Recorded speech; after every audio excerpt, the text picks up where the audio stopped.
recent Vatican document from the Congregation of the Clergy mean for you? As a pastor, as a lay leader, are you wrestling with where our church is going and how? The Vatican document is called the Pastoral Conversion of the Parish Community in the Service of Evangelizing Mission of the Church. Today we're going to begin to open up that conversation of that document, and with me to do so, I've got Archbishop Dunn. Archbishop, it is so great to have you with us. Thank you. So Archbishop, you are our Archbishop Coadjutor here in Halifax-Yarmouth, and you also are a canon lawyer, is that right? That's right. So I don't spend a lot of time with canon lawyers, so this for me is a treat, but I'm also... So bad. It's, I think I'm so delighted, though, that you can be part of this conversation, because as you review this document, I'm sure you will look at it in different ways than someone who doesn't have that training. So help for those who are joining.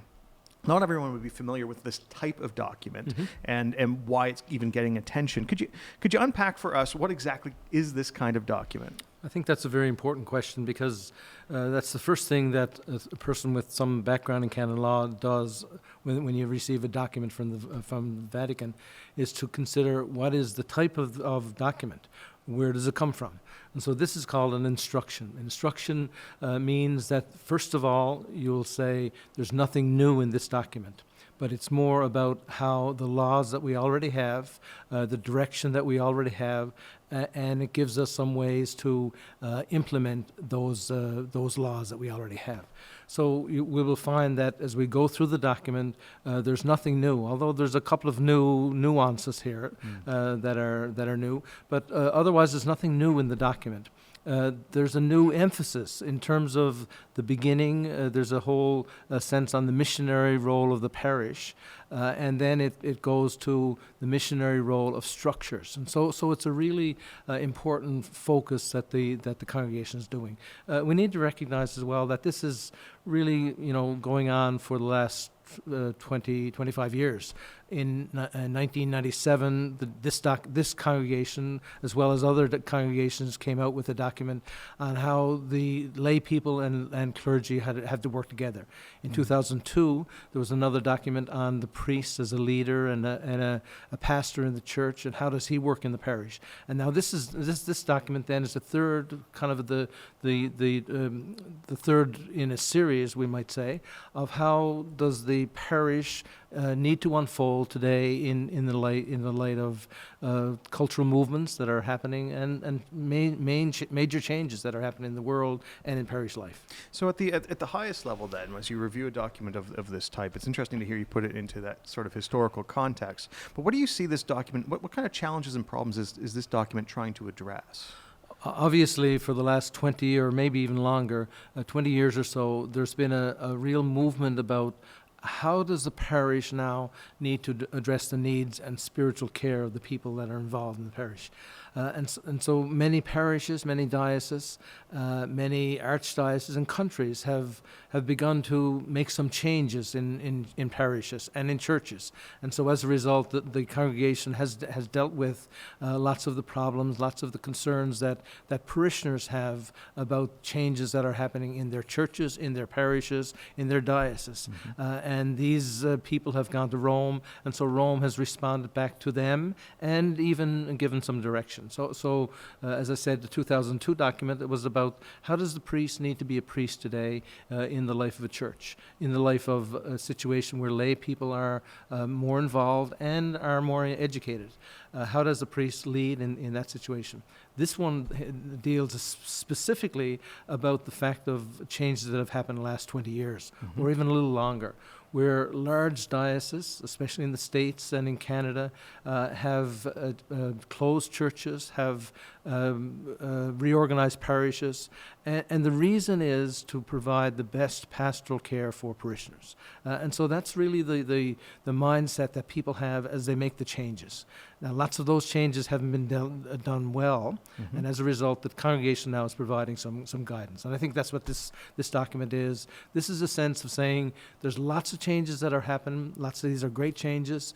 Here's the theological and philosophical and evangelical view of the parish as a result of changes. And now how does these changes have to be done in a parish and on a local level? One of the things that, as I travel with Divine Renovation, I often encounter encounter that we actually have some confusion around terms inside of our church, and we'll confuse church buildings with parishes, and then what's the role of the diocese? In fact, when I read the document, one of the lines that caught my attention was around the question of what exactly a parish is, and it says something to the effect that the parish territory is no longer geographical in space only, but also the context in which people express their lives in terms of relationships, reciprocal service, and ancient traditions. It is in this existential territory where the challenges facing the church in the where the challenges facing the church in the midst of the community are played out. And so it's an interesting new tension for me to hear this existential expression versus geographic. Could you help us by defining some of these terms, because they matter? So first of all, in the law itself, generally a parish is territorial. So you live in a territory, all the people who live in a territory are a parish. But there are also exceptions where a parish could be set up along ethnic lines or along language lines, and so you could have a French parish. And so all the people who speak French belong to that parish. Or, for instance, the whole military is another kind of a personal diocese. So it's all the people who are connected with the military, and no matter where they live in Canada, belong to the military ordinariate. So that's where territory is not an issue at all. It's the criteria of a diocese then is not territory but people, and having a certain characteristic. So anybody connected to the military belongs to the military ordinariate, and so that's a different kind of concept. So likewise, in the law, we have a sense that generally people who live together then are established as a parish, as a juridical structure to look after their pastoral needs. And so it's all focused on geography or territory. But there is a possibility of, if there are a number of French people in this area, then you can have a French parish or a Polish parish as well. And so those realities were already there in the code. The interesting thing about this document is that it makes a kind of a reflection on the fact that lots of people, even though they live in a territory now, may not be connected to their territorial parish. Right. And so there's a sense of saying parish is a little wider than the territory, and yet it goes back to the territory. It continues to go back to the territory, because otherwise what will happen is you get exclusive parishes. Then you get, okay, we'll join this parish or we'll join that parish, and then there's lots of people who will be left out. And so the code says if you live in this parish, then you are part of the parish. Now, it is also open to the fact that you may want to join this parish as well. So there's a little bit of a fluidity there in terms of basically it's territory, but there's also an openness to not only allowing people in, but also to realize that the parish has to serve others, to serve outward. So you're not just serving this territory, this group of people that are in this territory, you are also serving lots of other people who may be connected to the parish. That's a new emphasis. So it's not a change, but it's a new emphasis in the sense of looking at the reality where lots of parishes are today. So in my naivete, I find this fascinating. So as I think of those ethnic groups or the military, for instance, let me use your own example. So if I'm part of a French ethnic group and I'm part of a French parish, but I'm inside of a different territory, another geographical territory, how do I understand as a Catholic? How do I understand to which parish am I supposed to belong, or do I belong to two simultaneously? So it's called a cumulative effect. So you in fact belong to two parishes. My goodness. Okay. Yes. So in terms of your pastoral needs, probably if your French is the main reason why you're connected, then your French would be your connecting point to the church, and your connecting point to the other people who are in the same kind of having the same kind of quality and or characteristics. But at the same time, the parish where you live, the place where you live, you also are a part of that parish as well. So it's called cumulative jurisdiction. Interesting. Yes. So I've now got a desire on my heart to become a French military person living inside of a parish and then accumulating 3 parishes. I think and I wonder who's got the parish medal for the most parishioner belonging.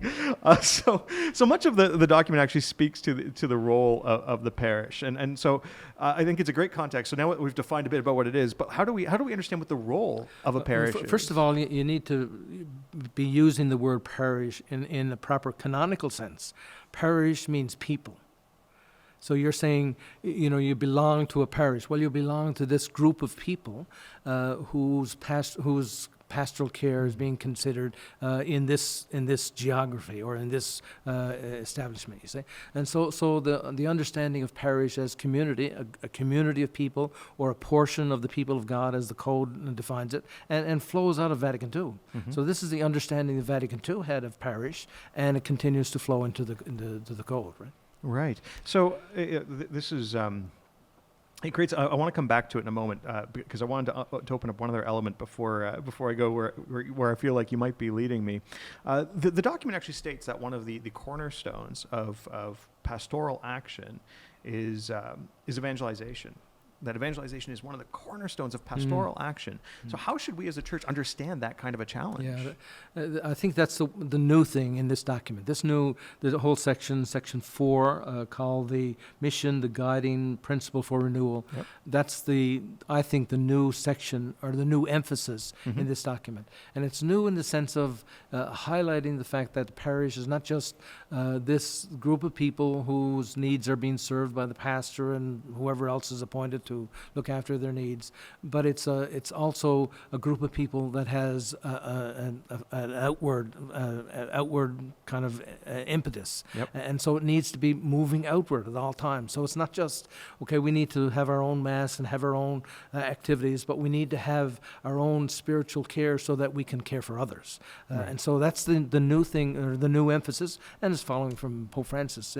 Since he's come, he's talked about this outward movement, and so the missionary zeal becomes the litmus test of authenticity. It's a fantastic line, Yeah. When you think about, okay, well, how does this parish show its vitality? It shows its vitality not only by the programs that it has, but how it looks after others, how it reaches out to others.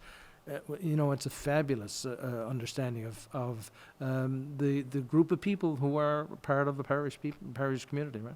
Yeah, well, I think the missionary zeal element is one of the more fascinating because it breaks down the three sort of, it names sort of three functions of the parish in that in that section, sort of the celebration of the sacraments, evangelization, and charity, and then it underlies it with this notion of the importance of missionary zeal. Now, I've been in lots of parishes.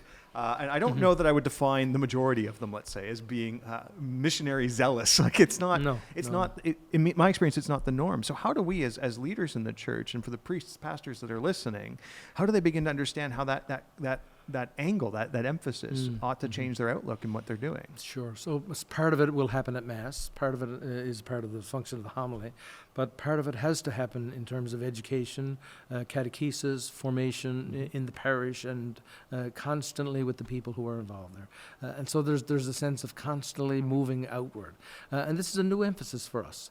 We've focused on maintenance for so long because I guess around us we've had a sense that people were connected to the parish. People were in the parish. People were going to Mass all the time. And now all of a sudden you have this whole group of people, major, 80 and 90% of people who are not connected at all, who are still Catholic. And even outside of that, you have a group of people who were called to reach out to as well, Yeah, so there's a tension in the document I find, and we did a conversation with Dr. Mary Healy, and I appreciate one of her observations. She said that she too felt there was a discontinuity between sort of different elements and certainly sort of the front half and the back half roughly. There seems to be not a disagreement, but certainly a tension. And her observation was that it felt very much as an appropriate reflection of a church that might be in a degree of transition. Did you feel that same tension, and do you see any sort of transitional elements in play? No, I don't have any sense of the tension there. I have a sense that there is differences. There are differences in the first 6 or 4, maybe first 5 sections of the document that talk about this missionary zeal and that. Yeah. And then it talks about, has this line, even in the beginning, it talks about a missionary conversion which naturally leads to a reform of structures. Right. So if you're going to really appreciate missionary reform, then it also has to do with structures.